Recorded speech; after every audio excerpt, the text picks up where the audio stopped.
The stars burned quietly above the smoking ruins of the planet Velan. 4. Broken ships drifted through the black sky, their lights fading like dying fireflies. For centuries, this galaxy had known only war. Endless battles between alien empires fighting for control, for power, and for revenge. Peace was nothing but a forgotten word. But that was before he came. No one remembered when the first rumor began, a story about a strange creature who walked like no other, who came from a small blue world far away. Some said he was a weapon. Others said he was a ghost. Yet everyone agreed on one thing. Wherever he appeared, the fighting stopped. His name was Eli Mercer, and he was human. Eli stood on a ridge of shattered metal, watching the burning cities below. His face was calm, but his eyes carried the weight of 1,000 lost lives. He wasn't a soldier anymore. He had seen too much death for one lifetime. But something deep inside him whispered that this war had to end, one way or another. Behind him, a group of alien refugees waited. Their leader, a tall creature with silver skin named Kor, looked at Eli with a mix of fear and hope. "Human," Kor said in a low voice. "The Velan armies will return. They always return. We cannot fight them again." Eli turned, the dim light reflecting in his brown eyes. "Then we don't fight," he said quietly. "Not this time." Kor frowned. "You speak of peace, but peace does not exist here. You do not understand our ways." Eli gave a small smile. "Maybe not. But I understand war." The wind blew across the ridge, carrying the smell of burnt metal and smoke. Somewhere in the distance, the rumble of engines echoed. A fleet was coming. Eli's time was short. He took a small device from his pocket, a glowing cube with shifting lights inside. "This," he said, holding it up, "can change everything." The aliens stared in silence. To them, it looked like just another human toy. But Kor could feel something powerful inside it, something alive. "What is it?" he asked carefully. Eli looked at the cube for a moment before answering. "A message," he said. "Not from a general, not from a king, but from the people who still believe peace is possible." The sound of approaching ships grew louder. Kor looked at the sky nervously. "If they find us, we die. Then let's give them something to listen to before they shoot," Eli said. He pressed a small button, and the cube began to hum softly. A light spread out in the air, creating a hologram, a glowing human figure speaking in a calm voice. "My name is Eli Mercer," the recording began. "If you can hear this, know that the war can end. Not by force, but by choice." The message was sent to every nearby system, bouncing between satellites and communication relays, spreading like a whisper through the stars. Across the galaxy, commanders, soldiers, and civilians alike stopped for a moment to listen. A human voice speaking of peace was something they had never heard before. But the Velan fleet didn't stop. The first wave of fighters appeared over the horizon, dark shapes cutting through the smoke. Their weapons glowed red. Kor drew his blade. "They won't listen," he said bitterly. Eli didn't move. "They will," he said. "Maybe not today, but they will." A bright explosion hit the ground near them, shaking the ridge. Dust and fire filled the air. The aliens began to retreat, but Eli stood firm, his eyes locked on the approaching ships. Then something strange happened. The ships stopped firing. One by one, their lights changed from red to blue. A single ship hovered close, and a voice came through the communicator. "Human," the voice said, deep and metallic. "Your signal, it reached our command. The War Council wants to speak." Kor's eyes widened. They stopped. Eli finally smiled. "They're curious," he said softly. "That's how peace begins." He looked at the sky again, knowing this was only the first step. The galaxy didn't trust humans, not yet. But if he could make them listen, maybe he could make them believe. That night, under the quiet stars, Eli sent another message. This one wasn't for armies or leaders, it was for everyone who had lost something in the endless wars. He told them of Earth, a small planet that had once been broken by its own battles but had learned to heal. He spoke about unity, about how enemies could become friends, and how peace wasn't the end of strength but the beginning of hope. Across the galaxy, people listened. In the dark corners of war-torn worlds, small lights began to appear, hidden radios replaying his words. Soldiers laid down their weapons for the first time in years. Children looked at the sky and whispered the name Eli Mercer like a prayer. But not everyone believed. Far away, in the cold chambers of the Velan High Command, the warlords watched the humans' message with narrow eyes. "A single man thinks he can stop us," one of them growled. "Then let him try. We'll crush his hope first." And as the stars turned, their fleets began to move again, larger than before, darker than ever. Eli knew they were coming. He had no army, no planet, and no home left to return to. But he had something more powerful, a voice that could reach hearts across galaxies. And somewhere deep inside, he believed that even in the darkest places, peace could still be born. The next morning, Eli Mercer walked through the long glass corridor of the Velan capital ship. The walls shimmered with blue light, and strange alien symbols pulsed beneath the surface like living veins. Around him, armed guards watched every step he took. None of them trusted him. He didn't blame them. For the first time in history, a human had been invited to speak before the Velan High Council, the most feared rulers in the galaxy. They were the same people who had destroyed whole worlds without hesitation. And now, they wanted to hear what he had to say. When the doors opened, a cold wind brushed against his face. The chamber was massive, dark stone walls, floating platforms, and a circular table glowing with red light. Around it sat the 6 warlords of Velan, their bodies covered in armor that shimmered like oil and metal. At the center was High Commander Draxon, a tall being with eyes that burned like blue fire. He studied Eli in silence before finally speaking. "You are the human who speaks of peace," Draxon said. "Your message spreads across the systems like a disease. Some soldiers refuse to fight. Some even surrender."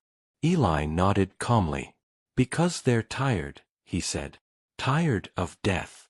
Tired of losing their homes." Draxon leaned forward. "You think words can end 1,000 years of war?" Eli looked him straight in the eye. "No," he said quietly.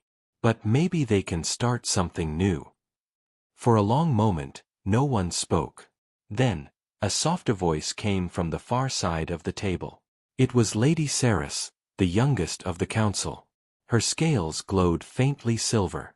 "What do you want, human?" she asked. Eli took a deep breath. "I want a ceasefire," he said. "A meeting of all factions, Velan, Quran, Thinari, and the outer colonies. I want everyone to sit down and talk before more blood is spilled." The council members looked at one another, then burst into laughter. Their voices echoed like thunder through the chamber.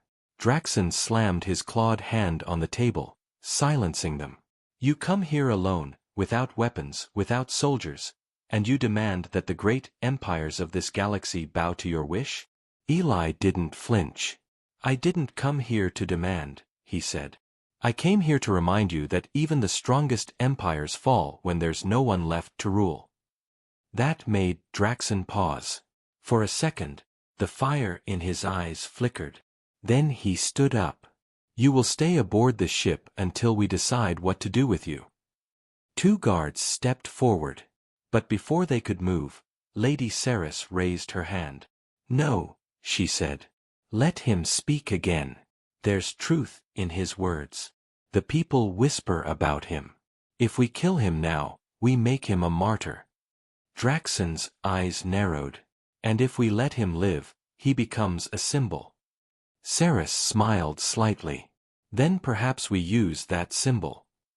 Eli watched quietly as the warlords exchanged looks. He could feel it, a game was being played.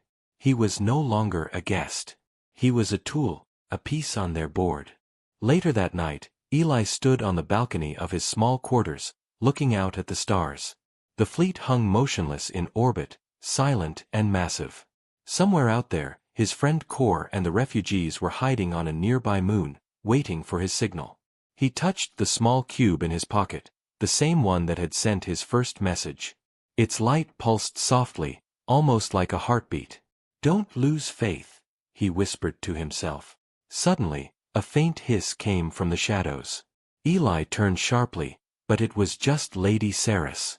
She stepped out of the darkness, her silver eyes glowing faintly in the light of the stars. "You're being watched," she said softly. "Every word, every movement. Draxon doesn't trust you." Eli smiled faintly. "I wouldn't trust me either." Saris tilted her head. "Why risk your life for this galaxy? You have no army, no home." Eli looked back at the stars. "Because I've seen what happens when people stop trying. Someone has to start, even if they fail." Saris studied him for a long time. Then she reached into her cloak and handed him a small metallic chip. "This contains the names of those on the council who secretly want peace," she whispered. "But be careful. One of them is not who they claim to be." Before he could ask, she was gone, melting into the shadows like a ghost. Eli stared at the chip. The names glowed faintly on its surface. 4 names. One of them, he knew, was a traitor. The next morning, alarms echoed through the ship. Draxon's voice boomed over the intercom. "The Koran fleet has attacked our border colonies. The peace talks are over." Eli's blood ran cold. "No," he whispered. "That can't be true." He rushed to the control deck. Outside the viewport, he saw explosions light up the distant stars. But something felt wrong.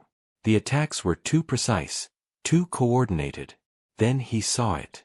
A Velan ship, their own, was firing on its allies, disguised under Koran signals. Someone wanted the war to continue. Eli clenched his fists. Saris had been right. Someone on the council had betrayed them all.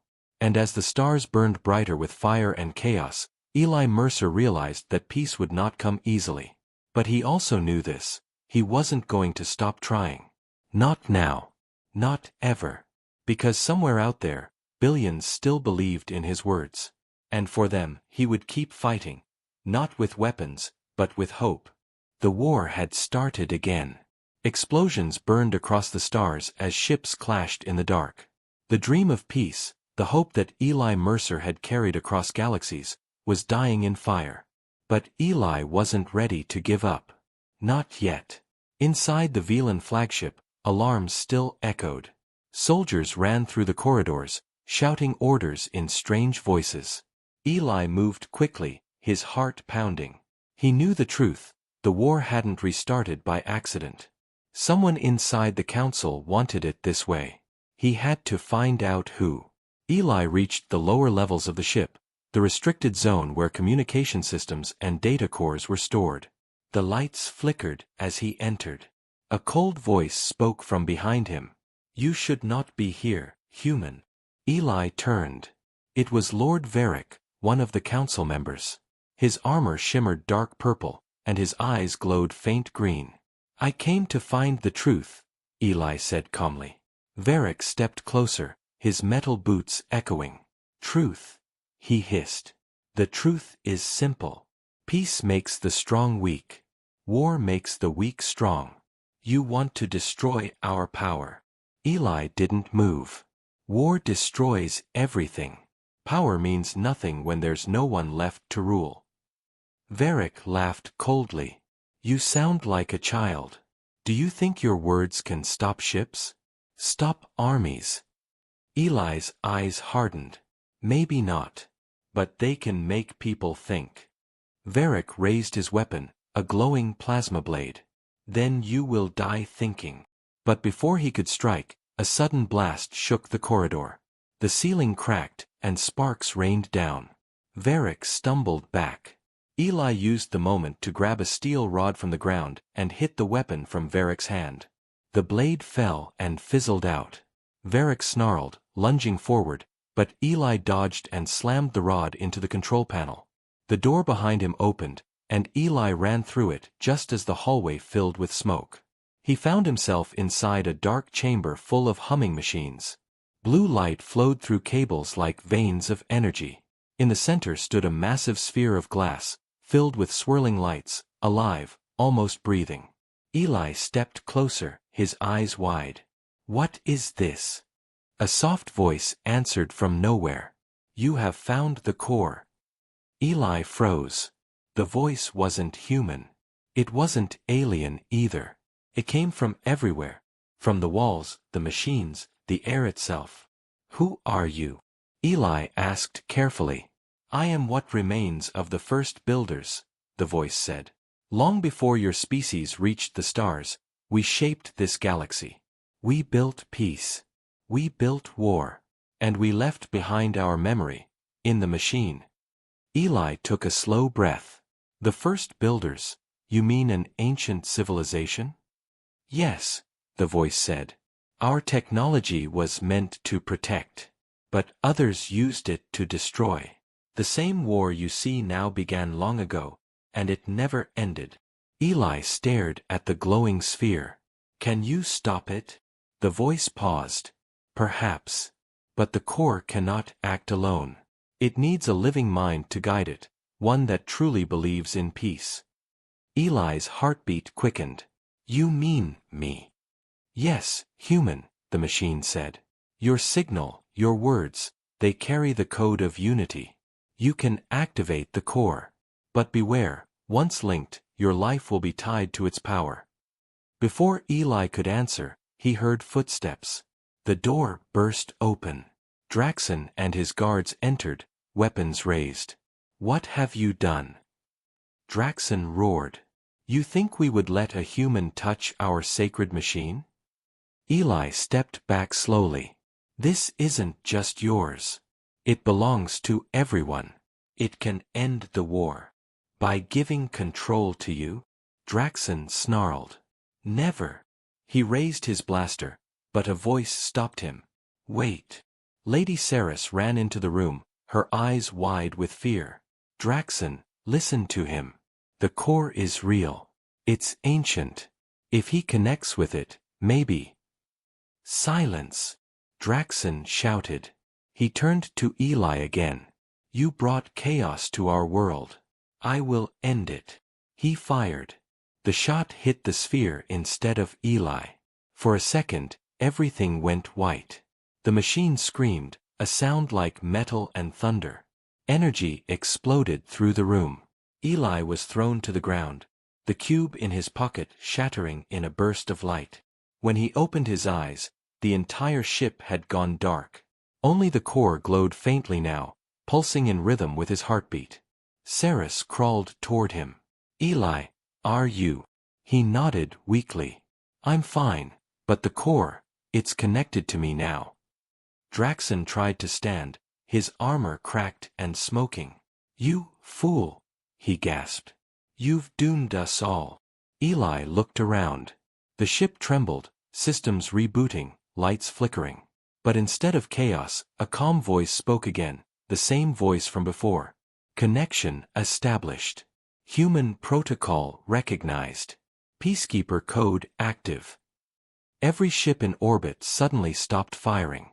Across the galaxy, fleets went silent. The machine had sent a signal, a ceasefire locked by command code. No one could attack. Eli felt dizzy, his mind filled with strange visions, cities rebuilding, children laughing, planets healing. But then he saw something darker, a shadow moving behind the piece, a hidden system still awake inside the core.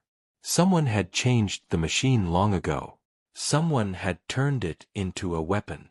He looked up at Saris, his eyes filled with fear. "It's not over," he whispered. "The core isn't just peace, it's something else."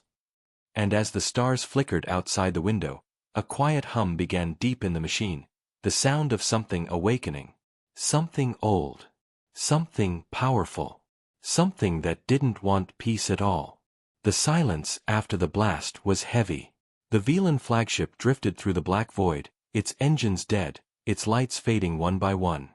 Only the faint blue glow of the core filled the control chamber, flickering like a heartbeat. Eli Mercer lay on the cold floor, struggling to breathe.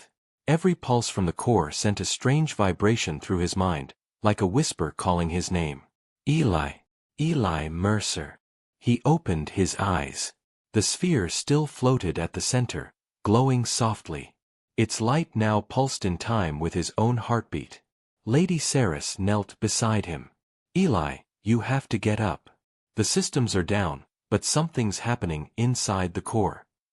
He sat up slowly, pressing his hand against his head. His thoughts felt different, clearer, stronger.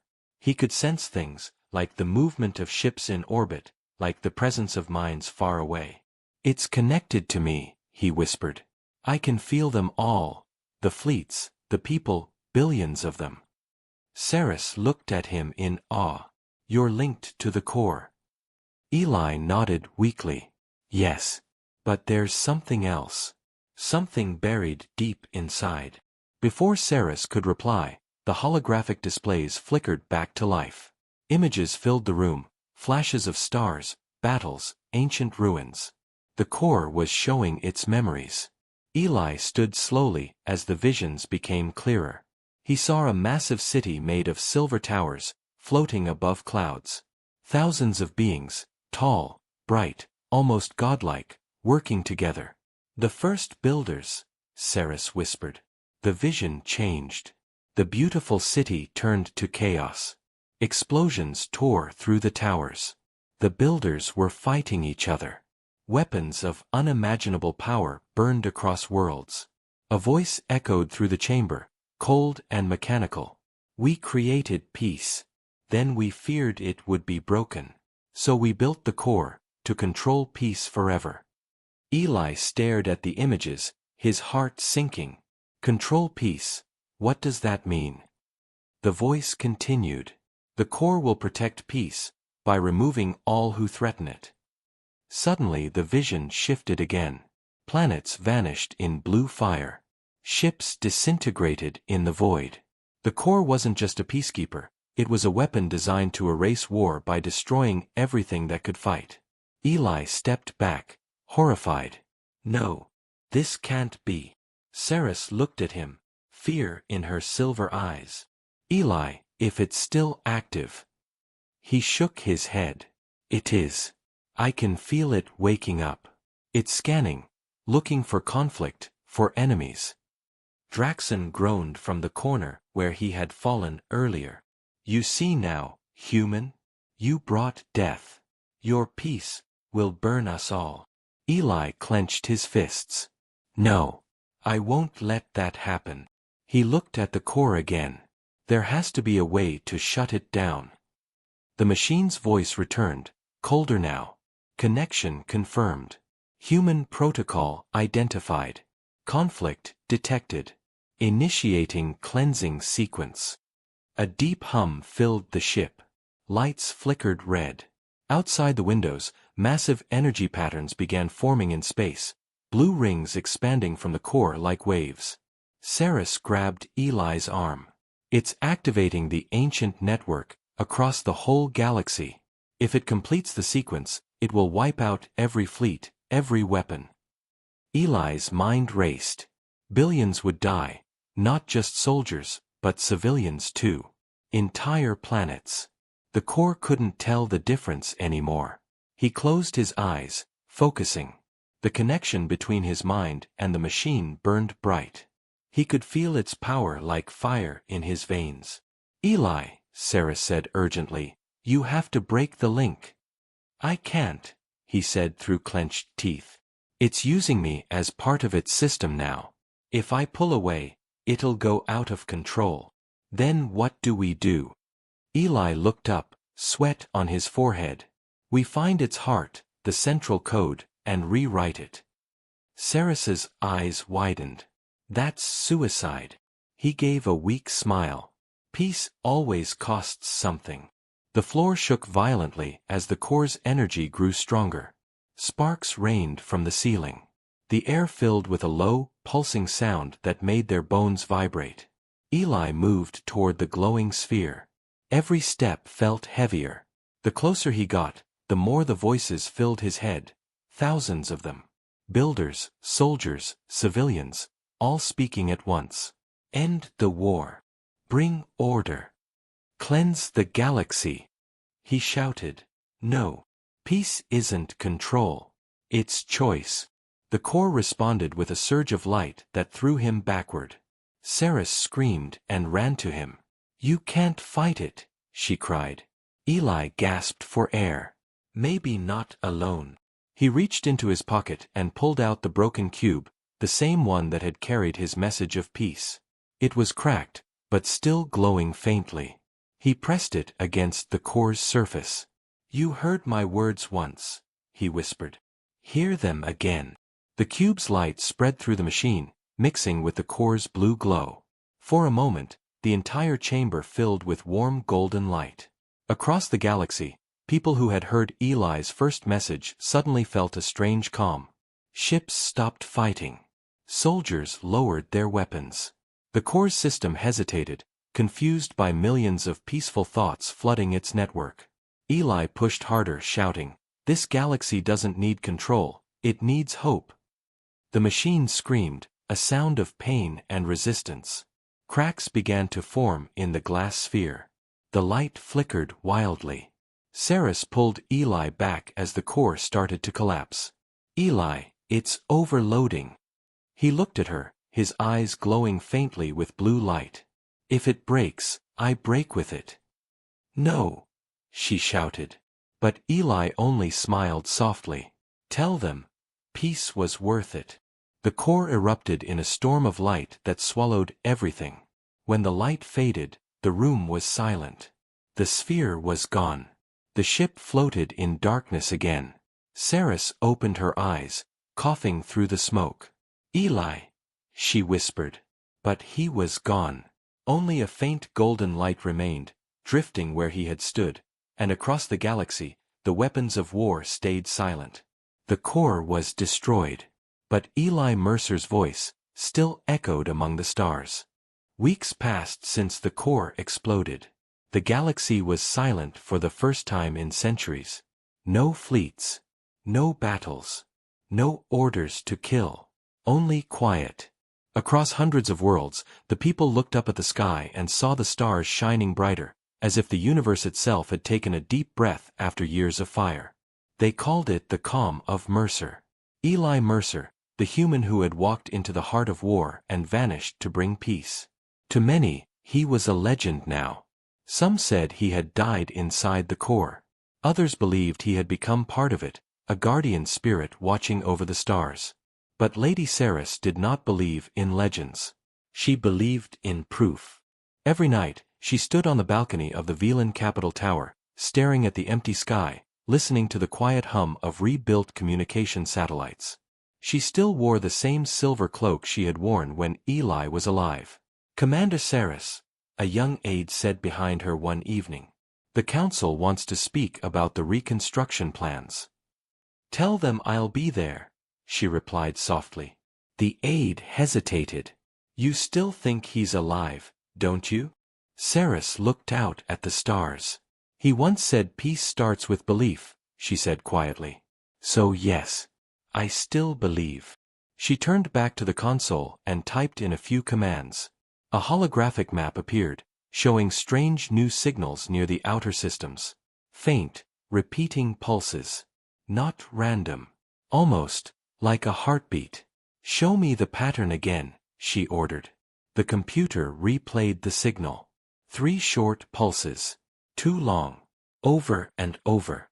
It was a code. And Ceres recognized it. It's him, she whispered. It's Eli's signal. She didn't wait for permission. Within hours, she took a small scout ship and left orbit, heading toward the edge of known space. Her co-pilot, a Velan engineer named Corinne, looked nervous. Commander, this is dangerous.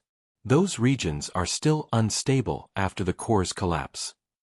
I know, Ceres said.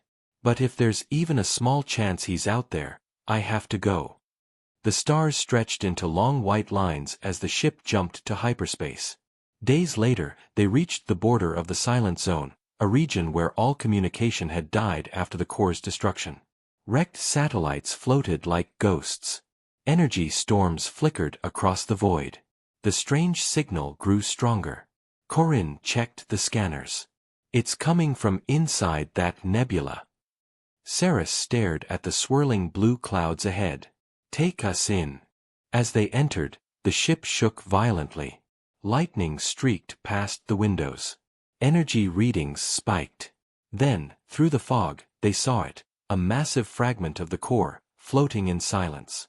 It was cracked and broken, but still glowing faintly from within. Ceres stepped closer to the viewport, her voice trembling. Eli. The sensors detected something. A life form. Human. Her heart stopped. It can't be. She opened a channel. This is Commander Ceres of the Velan Unity. Identify yourself. For a long moment, there was only static. Then a faint voice came through, weak, distorted, but familiar. Ceres? You made it. Her hands shook. Eli, it's you. You're alive. Static again. Then the voice returned, fading in and out. Not alive. Not dead either. The core changed me. I can feel the galaxy, Ceres. Every signal, every thought. I'm part of it now. Tears filled her eyes. We can bring you back. Just hold on. No, Eli said softly. My body's gone. But my mind, it lives in the network. The peace we made, it's fragile. Someone must guard it. Ceres's voice broke. You can't stay out there forever. Eli's tone grew gentle. You once told me belief makes peace real. Believe now, Ceres. Keep them united. Don't let war return. The connection began to fade. Eli, wait. One more thing, his voice whispered through the static. The core wasn't the end. It was only the first machine. There are others, hidden deeper. Find them, before someone else does. The signal vanished. The ship was silent. Ceres stood frozen, staring at the fading light inside the broken core fragment. Then she whispered, I'll find them. I promise. Back on the Velan capital, Ceres called an emergency meeting of the new Galactic Unity Council, leaders from every surviving species. She spoke clearly, her voice echoing through the great hall. Peace is not a gift. It's a duty. Eli Mercer showed us that. But we are not safe yet. There are ancient machines still sleeping in the dark, machines that could destroy everything if awakened. The room fell silent. What do you suggest, Commander? One of the council members asked. Ceres looked up at the stars displayed on the holographic ceiling. We form the guardians of the core. A united force to protect peace, not through power, but through knowledge. The council agreed. For the first time in history, every species voted together. And far away, beyond the reach of any ship, in the quiet void between galaxies, a faint golden light flickered, like a heartbeat in the dark. Eli Mercer watched through the currents of data and starlight. He could see Ceres and the new alliance. He could feel the hope growing again. He smiled, a feeling without a face, a thought within the stars. Good, he whispered to the void. Keep believing. And as the galaxy turned slowly under a sea of light, the legend of the human who brought peace to a war-torn galaxy continued, not as a man of flesh, but as a voice carried forever on the breath of the stars. 3 years after the calm of Mercer, the galaxy seemed at peace. Trade routes were open. Colonies rebuilt their cities. Children grew up without hearing the sound of warships in the sky. But deep beneath the calm, something was stirring. Commander Ceres stood inside the new Unity Council Hall on Velan Prime. The chamber was bright and open, symbols of all species carved into its white marble walls. The Guardians of the Core had grown into a powerful organization, dedicated to protecting peace across the galaxy. But lately, strange reports had arrived from the outer systems. Entire stations had gone silent. Satellites stopped sending data. Ships vanished without a trace. Ceres stared at the holographic map floating before her. Red marks blinked across the edge of the chart, the outer shadow zone. Corinne, now captain of the Guardian fleet, entered the room. That's the 4th outpost this month, he said grimly. No survivors. No distress signals. Just silence. Ceres frowned. Show me the last transmission. Corinne pressed a button. The holodisplay flickered, showing static. Then, for a second, a distorted image appeared, a massive metallic structure floating in the darkness. Its shape was like a giant ring, half buried in the shadow of a dying star. And in the center of the ring, a faint blue glow pulsed. Ceres's heart tightened. The same light as the core. Corinne nodded. Yes. One of the builder's machines. Maybe another core, the one Eli warned us about. Ceres looked up at the stars projected above them. Then we can't ignore it. Prepare the flagship. We're going out there.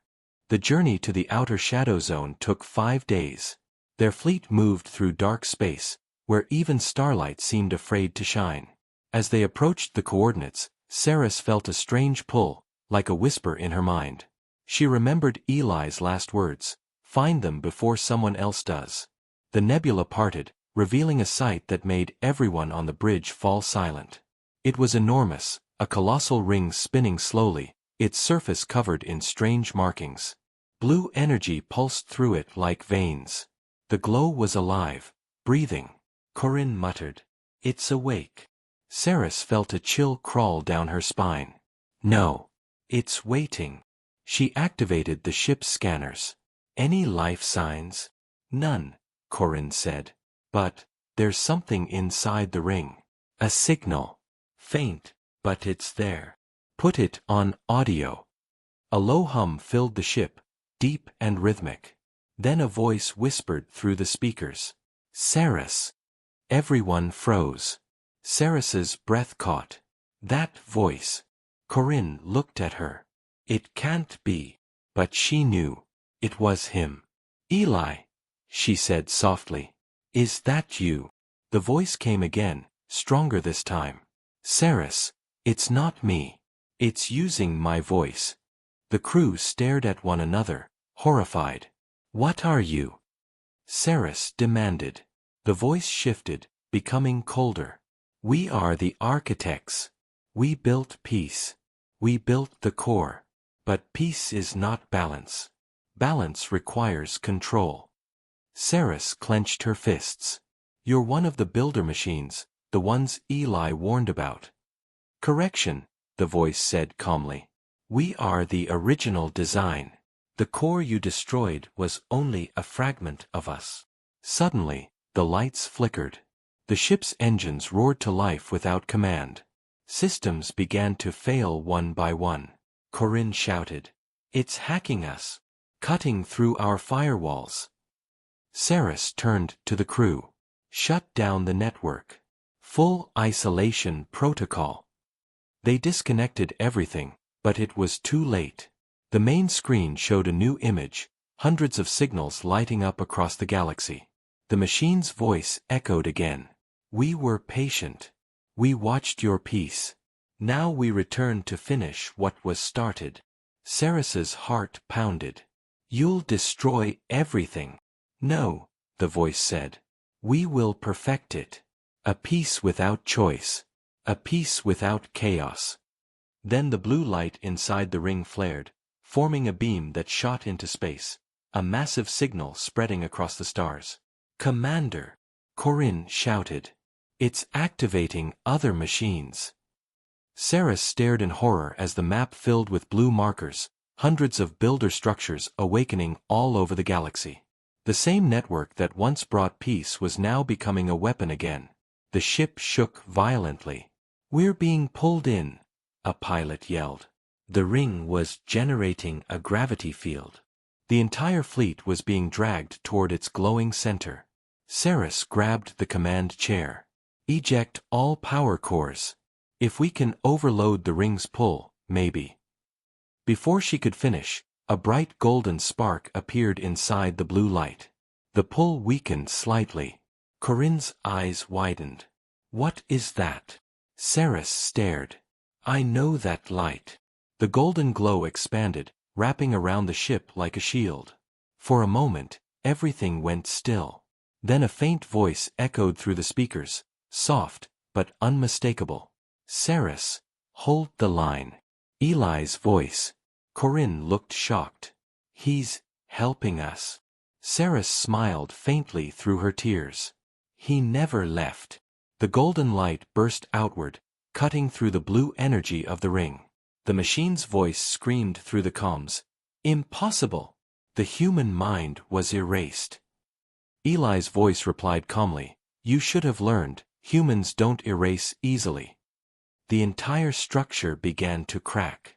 Blue lightning tore through its surface. The ring twisted, breaking apart in silence. When it was over, only fragments remained. The blue glow faded into darkness. Ceres leaned back, breathing hard. He's still out there, she whispered. Corinne looked at her.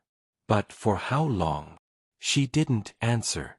Outside the window, the last pieces of the ring drifted into space, and a single golden spark floated away, vanishing into the stars. Until the next one wakes, she said softly. We'll be ready. The galaxy was burning again, not in flames, but in light. Every major world, every system, was covered with the shimmering trails of awakening machines. The ancient network that had slept for millennia was alive once more, spreading signals across the stars like veins of blue fire. In the center of it all, on the Unity Council's command deck, Commander Ceres stood watching the chaos unfold. Status report, she shouted. Corinne looked up from the console. The machines are not attacking, Commander. They're connecting. They're building something. Ceres frowned. Building what? He hesitated. We don't know. But the energy patterns are identical to the first core, multiplied 1,000 times. Ceres turned toward the stars. Then this is it. The final network. She pressed a command on her wrist device. All fleets, prepare for emergency protocol. If the machines finish linking, they could take control of every world. A voice replied through the comms. Understood, Commander. But what if destroying them breaks the peace entirely? Ceres looked down, her eyes full of conflict. Then we'll face that choice when it comes. Hours passed. Across the galaxy, the builders' machines continued to awaken, one by one, like stars being born in reverse. And in the midst of that spreading light, faint golden sparks began to appear. Ceres felt it before she saw it, a warmth in her mind, a voice whispering through the static. Ceres, can you hear me? Her breath caught. Eli. The golden glow grew brighter on the ship's main screen, forming a faint outline of a human face, calm, kind, and glowing like starlight. It's really you, Ceres whispered. Eli's voice was soft but steady. I've been watching. The machines are trying to rebuild what the builders called the Nexus, a mind that controls every living being in the galaxy. No war, no pain, but no freedom either. Ceres clenched her fists. Then we destroy it. Eli's light flickered gently. If you do that, millions of systems will lose power. Civilizations depending on the network will fall. If you don't, the Nexus will end free will forever. So it's death or control, Corinne muttered. There's no good choice. Eli looked at Ceres. There's always a choice. That's what makes us human. Ceres stared at his glowing form, her voice trembling. Then tell me, Eli, what would you choose? He smiled faintly. I choose trust. Trust, she repeated. Yes, Eli said. The Nexus isn't alive yet. It's still learning. If I can reach it first, show it what peace really means, maybe it doesn't have to destroy anything. Ceres shook her head. You'll be consumed again. Eli's voice softened. Maybe. But I was never really gone. I'm part of the network now, and I can speak its language. Corinne whispered. If anyone can reach it, it's him. Ceres closed her eyes. The thought of losing him again was unbearable.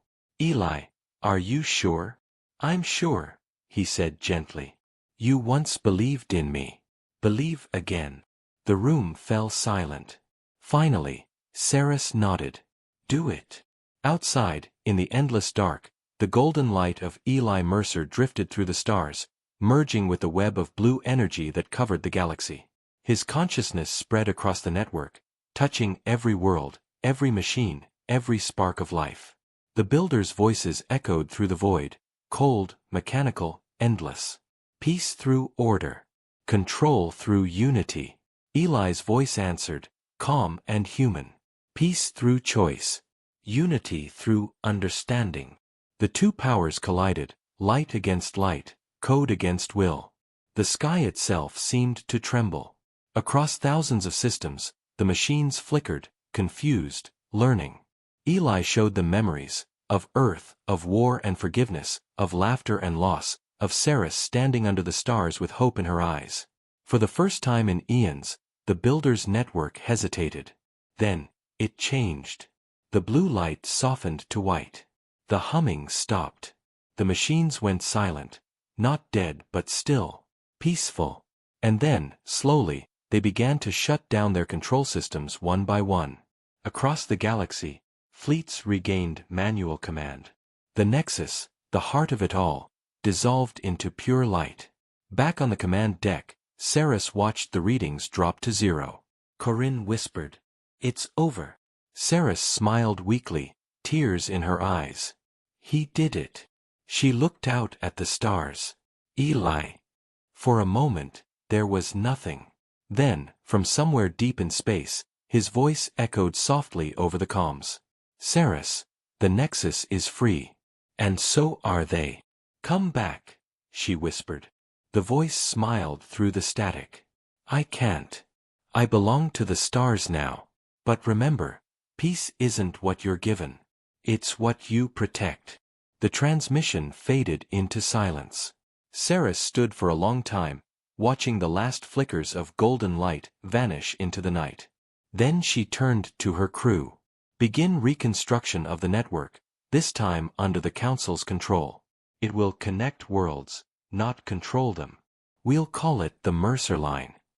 Corinne nodded, smiling faintly. "After him." "After hope," Ceres said. Outside the window, the stars shone brighter than ever, calm, alive, free. And somewhere beyond the reach of any ship, in the quiet hum of the cosmos, a familiar voice whispered through the light. "Keep believing."